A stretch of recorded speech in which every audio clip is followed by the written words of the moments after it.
Pasamos a otro tema. Corpaliv es una organización que hace más de 30 años ha orientado y acompañado a los niños y jóvenes con discapacidad múltiple. Para conocer más sobre los proyectos de esta fundación, nos acompaña Carolina Tapia, directora de Corpaliv. Carolina, muy buenos días, ¿cómo estás? Hola, bien, muy buenos días, gracias. Carolina, ¿quién mejor que tú entonces para que nos puedas contar de qué se trata Corpaliv, qué es lo que hace, hace cuánto tiempo, a quiénes ayuda justamente en su labor de poder desarrollarse como persona intelectualmente, profesionalmente también? Bueno, sí, mira, Corpaliv es una corporación que efectivamente ya lleva 30 años de historia y que surge a partir de un grupo de familia que no tenía una opción educativa para educar a sus hijos, inicialmente personas que tenían una discapacidad visual, además acompañada de otras necesidades educativas o de apoyo específico. Y no existía en esa época otras opciones educativas y estas familias se reúnen. ¿Hace cuánto estamos hablando? 30 años, 30 años. De hecho, este año cumple 30 años Corpaliv. Se reúnen y crean Corpaliv, que crea esta escuela, que es el gran proyecto que tiene. Y esta escuela especial que hoy día, que se llama Jan Van Dyke, tiene hoy día un equipo interdisciplinario, multidisciplinar, que atiende 42 estudiantes que tienen discapacidad múltiple, que además tiene otro proyecto que se llama AlbaLab, que es una red de inserción sociolaboral destinados a jóvenes y adultos que se insertan ya en el mundo laboral, principalmente enfocado al ámbito laboral para insertarlo al mundo del trabajo. Carolina, y en estos 30 años justamente ustedes han podido ver el desarrollo, ¿no es cierto? Cómo ha crecido esta corporación, que ustedes la pensaban en algún momento, cómo se iba a desarrollar en el tiempo. ¿Qué cambios han visto, por ejemplo, en los niños, niñas que han entrado hace ya 30 años? ¿Cómo han evolucionado? ¿Cuál ha sido el cambio? ¿Qué es lo que han podido ver en el desarrollo de la corporación durante tanto tiempo? O sea, imagínate que no existe en Chile una opción educativa como la que ofrece la escuela y la red sociolaboral que tiene Corpaliv a través de AlbaLab. Es la única institución con este nivel de especialización y de un equipo interdisciplinar que tiene este nivel de conocimiento en el trabajo con discapacidad múltiple.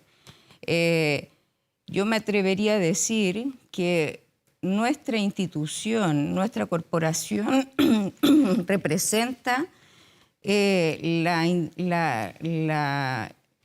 institución con mayor conocimiento disciplinar en la intervención de personas con discapacidad múltiple. Y para dar un ejemplo, para la gente pueda entender también, ¿no es cierto?, cuál es el avance, qué es lo que ustedes han realizado, cuál es el ejemplo, por ejemplo, de algún niño, de alguna niña que se haya podido desarrollar en el tiempo y haya podido expandir sus capacidades, que nos puedas contar y que la gente también pueda entender cuál es la labor que ustedes hacen.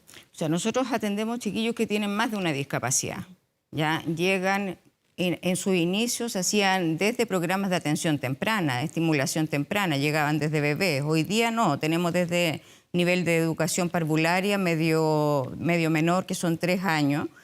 Llegan chiquillos que tienen diferentes discapacidades motoras, sensoriales, ¿ya?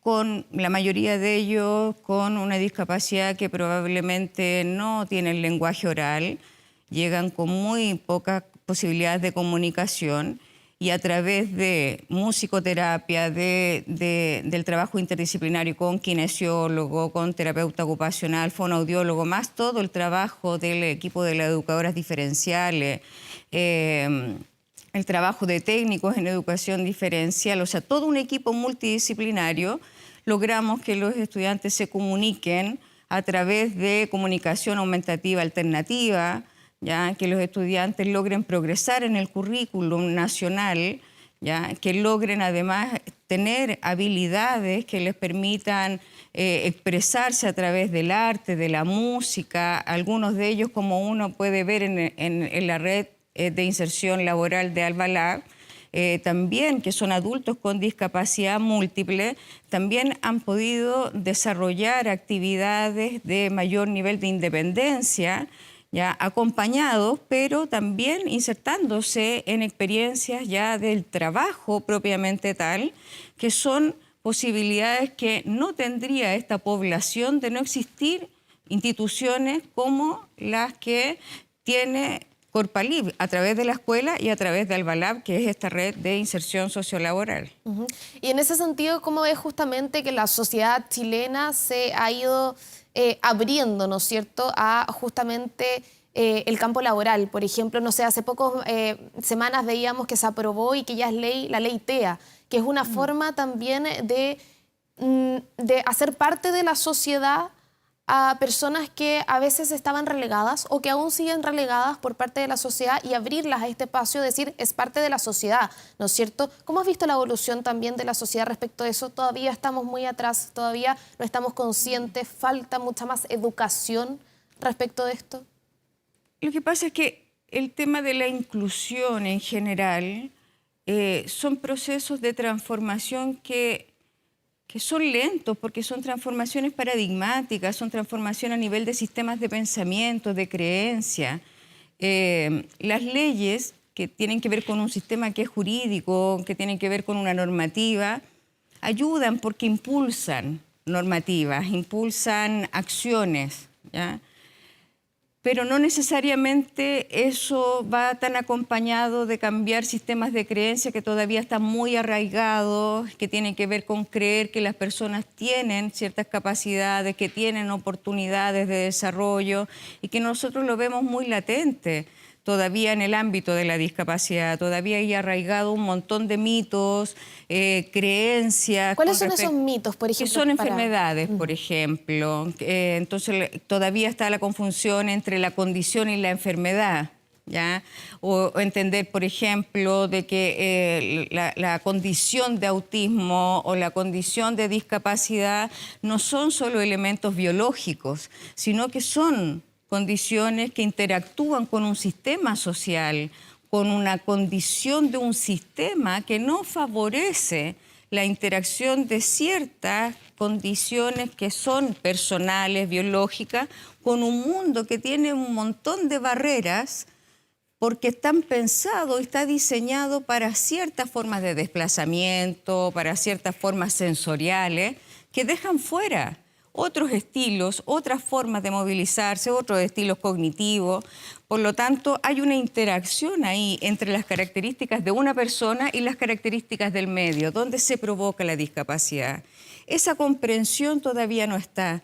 Y es por eso que tenemos todavía tantas barreras que son arquitectónicas, pero que también son actitudinales. Por lo tanto, todavía las personas tienden a mirarlos con lástima, tienden a mirarlos desde lo que no tienen, desde lo que no son. Tienden a mirarlos como eternos niños, por ejemplo, las personas con discapacidad, sobre todo, por ejemplo, en el ámbito de la discapacidad múltiple, que es en nuestra población, por ejemplo, en el caso de Corpalib, o, por ejemplo, cuando tú te refieres a la ley, por ejemplo, de las personas, ¿cierto?, con la condición de autismo, cuando uno ve una desregulación, uno mira esas conductas, ¿cierto?, todavía se tiende a pensar que esas conductas tienen que ver con mañas o pataletas o que tienen que ver con una cosa conductual, ¿sí? En ese sentido nos falta educación, somos un poco ignorantes respecto del tema porque lo hablábamos también de desregulación, ¿no es cierto? Una persona con TEA, hay muchos que dicen o tiene una maña o tiene algún trastorno mental loquito, que es lo que comúnmente, claro, ¿no es cierto? Claro. Lo que comúnmente la gente, y no sabe cómo aproximarse porque piensa que efectivamente es otra situación. Es parte de nuestra ignorancia de no saber y cómo también se puede mejorar eso, si quizás a través... Aquí la clave justamente es la inclusión. Es abrirse a la posibilidad de interactuar, de conocer y darse los espacios para interactuar con las personas con discapacidad. Y en ese sentido, por ejemplo, el trabajo que nosotros estamos haciendo desde Corpalib a través de diferentes proyectos. Por ejemplo, en Corpalib tenemos un proyecto gracias a la Fundación Olivo, que nos permite los días sábados salir con los chiquillos con discapacidad múltiple a recorrer diferentes espacios de la sociedad. Ya han ido a parque, al zoológico, han ido a Fantasilandia, a recorrer diferentes ambientes culturales y sociales que muchas veces no son adecuados porque tienen un montón de barreras arquitectónicas. Entonces muchas veces las personas con discapacidad, sobre todo discapacidad múltiple, no los vemos. No los vemos en las calles, no los vemos en el mall, no los vemos en las plazas porque no están diseñados esos espacios para ello. No están pensados para ello. Entonces la posibilidad de que las personas interactúen ya con las personas con discapacidad múltiple son muy escasas y en general con las personas con discapacidad. Y si tú no tienes esa experiencia, es muy difícil que puedas comprender a un otro. O sea, en el fondo, esto no tiene que ver con teoría, no tiene que ver tampoco con un conocimiento que es solo teórico, tiene que ver con un conocimiento que es de experiencia. Por eso también lo que se está sucediendo en Alba Lab, que es este modelo de inserción sociolaboral de personas con discapacidad múltiple y que funcionan además en un lugar donde cohabitan con otras personas ya que están trabajando en un IFE, que es en un modelo así como de cowork, ¿ya? Ha servido para eso. ¿Cómo ha resultado eso? ¿Cuánto tiempo llevan? Llevan un año ¿Ya? y ha sido una experiencia súper exitosa justamente en eso, porque las personas que están trabajando ahí han podido interactuar con estas personas adultas con discapacidad múltiple y conocerlas. Y se rompen ciertas barreras que son actitudinales, que tienen que ver con estos mitos, que tienen que ver con estos temores que se generan por el desconocimiento, pero es un desconocimiento desde la experiencia, desde la falta de experiencia de relacionarme con personas que son diferentes a mí en varias cosas. En las formas de reaccionar, en las formas de desplazarse, en las formas a lo mejor de comprender el mundo o de comprender una situación o de reaccionar frente a una situación. Pero por eso estos cambios son cambios que son paradigmáticos, son cambios que son lentos, pero que requieren procesos de inclusión.